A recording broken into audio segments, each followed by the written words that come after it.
Technology. I'm like a tech nerd now. It's my shit.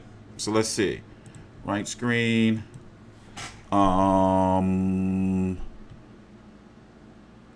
Let's see here. 154.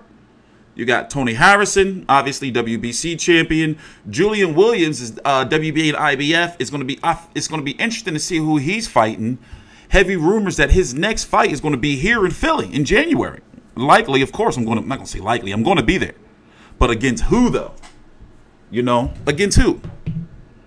Erickson Lara, who's he going to fight? Brian Castano's fighting, who's he fighting again? Wale Motoso this weekend, PBC on FS1 in one of the mini cards of this weekend that slipped under the radar. So Brian Castano, you may remember him from his fight with Erickson Lara. Lara, I wonder what he's going to do. I'm not even counting Michael Suro on his WBA gold shit, but somehow, you know, you hearing Lara in Philly? I would love that. I would love it. I would. That'd be so seductive, right? And then Jaime Munguia, let's just count. Listen, we don't know what they're doing over there. As far as I'm concerned, Jaime Munguia is holding that belt hostage. He's weight bullying and holding that belt hostage. He wants to move up, and I don't think Golden Boy wants him to move up, but he's not going to get any of the PBC guys. And the PBC don't even acknowledge the WBO belt. Well, sometimes they do, but they try not to. Carl Brooks still floating around out there for some reason. Where the fuck is he at? I hope he's not up to any more deviant shit. And we got to talk about De La Hoya in tomorrow's stream. So I'm going to keep a pretty consistent streaming schedule this week. Because with all the media events going on and this press conferences all over the place, you know, we got a lot of work to do. So how much time we got left? We got to get Canelo versus Kovalev. And yeah, man, I'm picking Kovalev. Is that a crime? Can I not pick him? I don't think that Canelo is going to be able to get through the power and the jab. And also, will his power carry up? You know, Chris Mannix did an interview with Oscar De La Hoya. I wonder where it's at. A new one. Oscar De La Hoya, I'm wondering if Oscar De La Hoya is going to be at Fight Week. Also, I'm starting to believe that Canelo's days with Golden Boy are done, especially with this new shit with Oscar. So if you don't know, Canelo is actively trying to get out of his contract. Actively. So let's see here. Where we at? 40 days, Canelo. I'll be right back. Give me 2 minutes. Let me pull up this clip. In the meantime, let me play this filler content for you. Be right back. Let's see where we at. I'll be right back.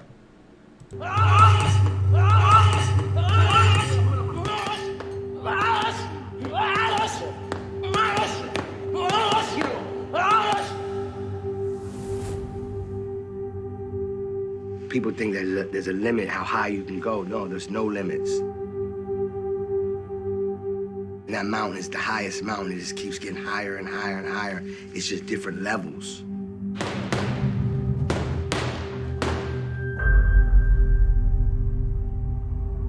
Accomplishment is something that is addictive.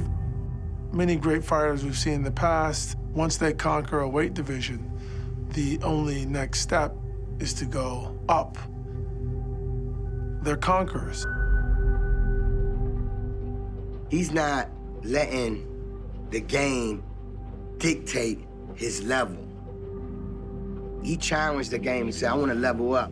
I want to go 2 weight classes up. And when I take home that win, he know he gonna be a legend. The guy with nothing to lose, well, obviously Kovalev in this fight is extremely dangerous. Because he's been the champ, he's taken losses. He is clear where his break-even point is. That's a person who will try anything. I truly have nothing to lose.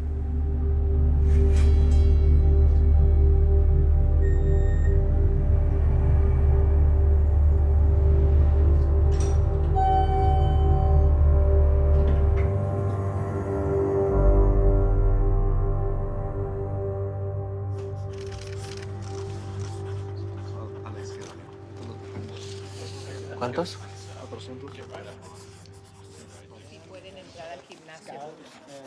Just put the lights up and just get everything ready. ¿Luces para qué? Lights for what? What should I see? Deal? Okay. Sorry, these are live.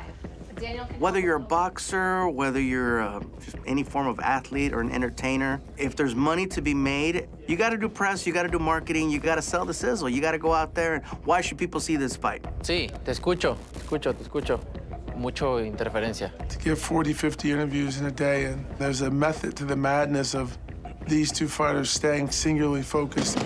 You're not gonna ask me a question and get the answer that you want to get. It was a tough fight against Anthony Yarde. How confident are you that you're going to be your best on November 2nd? What's been talked about has been your relationship with your promoter, with Oscar. Nobody's gonna bait me into saying anything I want. If I want to give somebody some bulletin board material, then I'll do that on my own.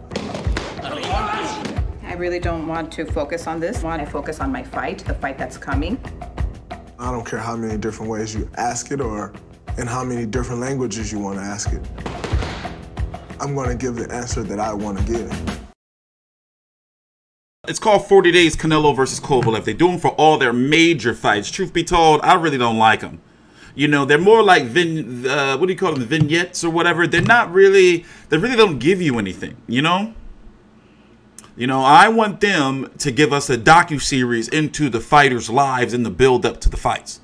Like PBC Fight Camp and HBO 24/7 used to be in All Access. Still, All Access is the best. You know why? It's because it's uncut. You know, and it's for mature. PBC Fight Camp, I like the content that they give us and the production quality, but it's for TV. With the Zone, they don't have to cut and censor that shit. They can give us good content.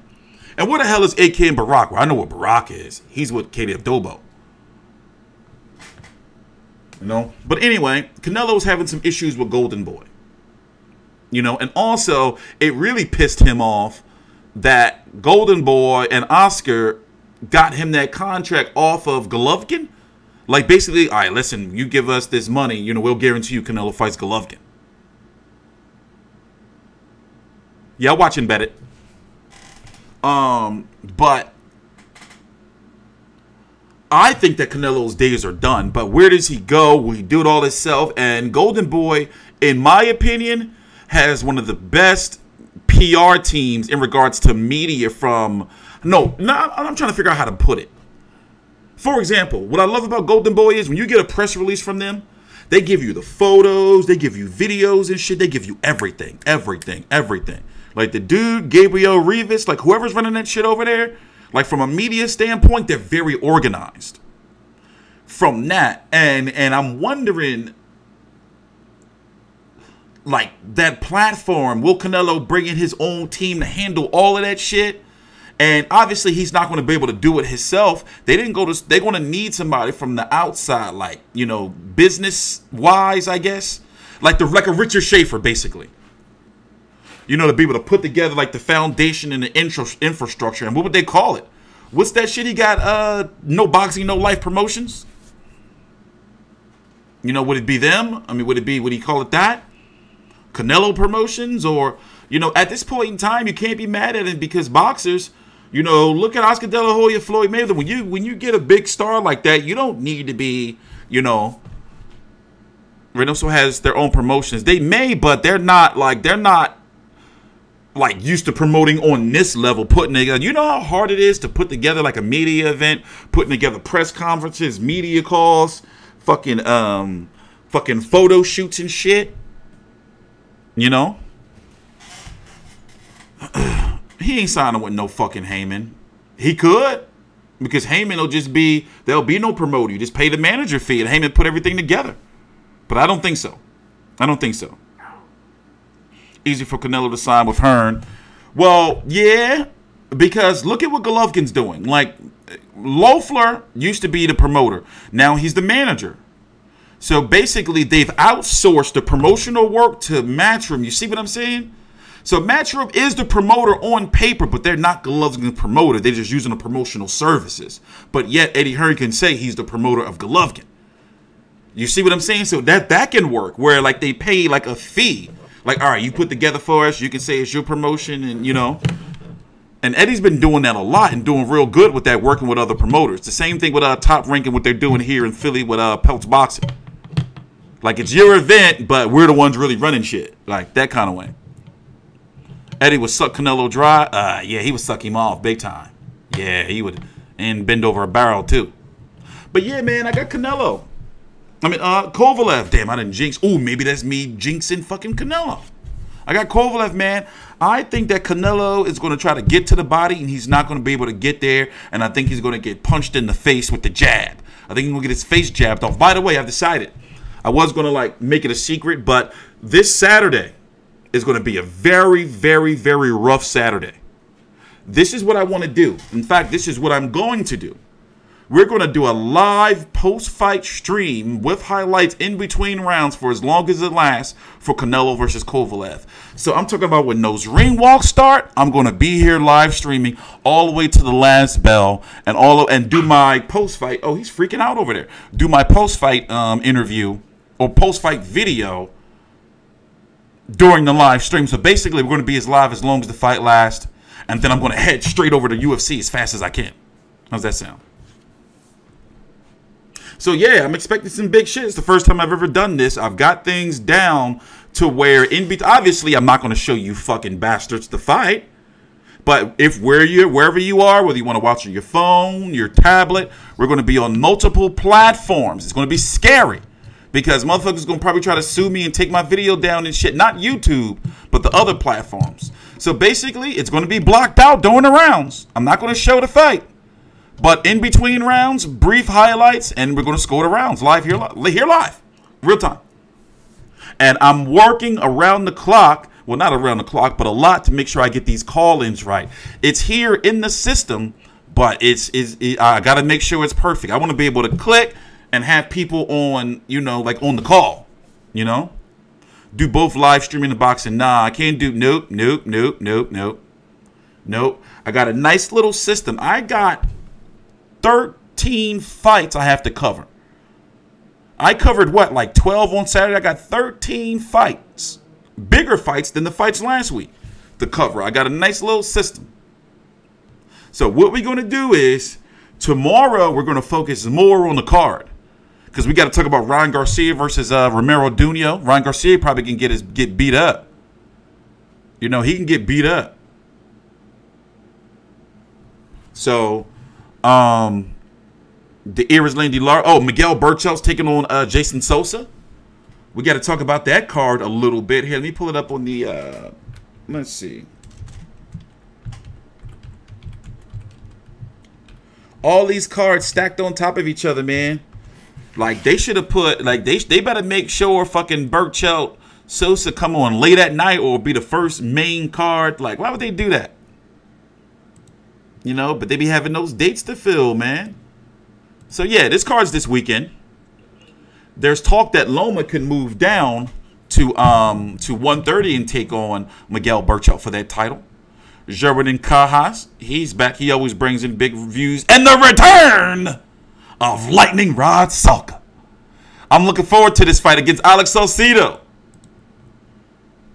Motherfucking Lightning Rod Salka's back. Y'all better get fucking hype in the chat. Rod Salka. Never forget. Never forget August the 9th, 2014. That infamous fight. The biggest fight at that point in time of Danny Garcia's career. That was the most polarizing fight of Danny Garcia's career. Remember all them cherries and shit? Remember it was like this cherry Armageddon. That's when like memes and fucking emojis started really taking off. And they got Danny Garcia good. Cherry Garcia ice cream and shit. They got him good. They got him good. Cherry motherfucking Garcia. Remember that shit? Everywhere he go. You know, at one point in time, I'm not going to say what I did, but I trolled him. I trolled him once. I got in on, okay, I love Danny Garcia, but sue me. I got in on him. Pause. On the joke. I dropped some cherries off somewhere and left him. Somewhere where he would be. I got liquored up. and brought some cherries. And all right, fuck, I'm not saying no more. They go get me. You already know. You know, there might be some bad blood. But anyway, I gotta go. Maybe my dog has to pee or something. That's probably what he has to do. We're gonna be back tomorrow. We got a lot of streams this week. Remember, we're streaming all the media events. Tomorrow is the grand arrivals. We're not gonna stream that shit. I might. Wednesday, final press conference. Thursday, no, Wednesday press conference. Thursday, final undercard press conference. And then weigh in. We're going to be here. And then I'm going to mix in streams for the other boxing events this weekend too. And of course, I'm covering UFC this weekend. And I very well, if I can, I'm still waiting on word. I'll be streaming that press conference. I'm TstreeT Controversy with FightView360.com. Please subscribe.